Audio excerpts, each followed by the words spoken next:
8 aprel 2025-ci ildir, əziz dostlar. Bu gördüyünüz transformatorlar, bax keçən səfərdə çəkmişdim, pişikləşi. Adam boyundan aşağıdır da. Yəni bu adam boyundan aşağıdır. Bax bu səkinin qırağıyla gedir. Köhnə məhkəmənin binasının arxasındadır. Yəni mən buranın qoruyucu zolağa alınmasını istəmişdim bunlardan ki, yəni baxımsızdır da. Bunlar da nəticə etibarilə məni məhkəməyə vermişdilər. İndi mən buradan deyirəm, al Fikrət müəllim. Məni məhkəməyə vermişsən, əlinin içindən gəlib 5-də artıq şərəf və ləyaqət söhbət açmısan ki, təhqirinə var. Niyə? Sənin şərəfin qiyməti nədir? Cəmaatım yığıb kömək edəcək. 50 qəpik, 1 manat, kim nəyə güc çatsa verəcəklər.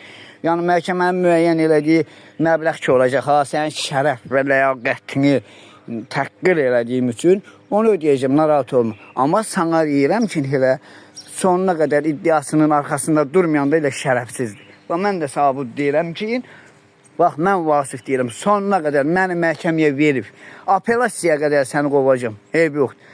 Vermə, sən demək istəyirsən ki, bu ölkə diktator ölkəsidir də, biz dediyimizdir də, məmurların dediyidir, ha? Mən də deyirəm, xalqın dediyidir. İndi sənə mən deyirəm ki, sonuna qədər məni məhkəməyə verməyən şərəfsizdir. Vəssalam, əziz izləyicilər. Mən bu şeylərə görə məni bu məmurlar həmişə hədələyirlər, məni təzyiq altında saxlayırlar. Bu barədə bütün qurumlarında xəbəri var. Mən %100 bilən var, mənim əvvəlki videolarımda həmin o qurumlardadır, baxırlar, izləyirlər, görürlər. İndi görün, mən səhv deyirəm, o düz deyir. Yoxsa mən düz deyirəm, o səhv deyir. Oldu, sağ olun.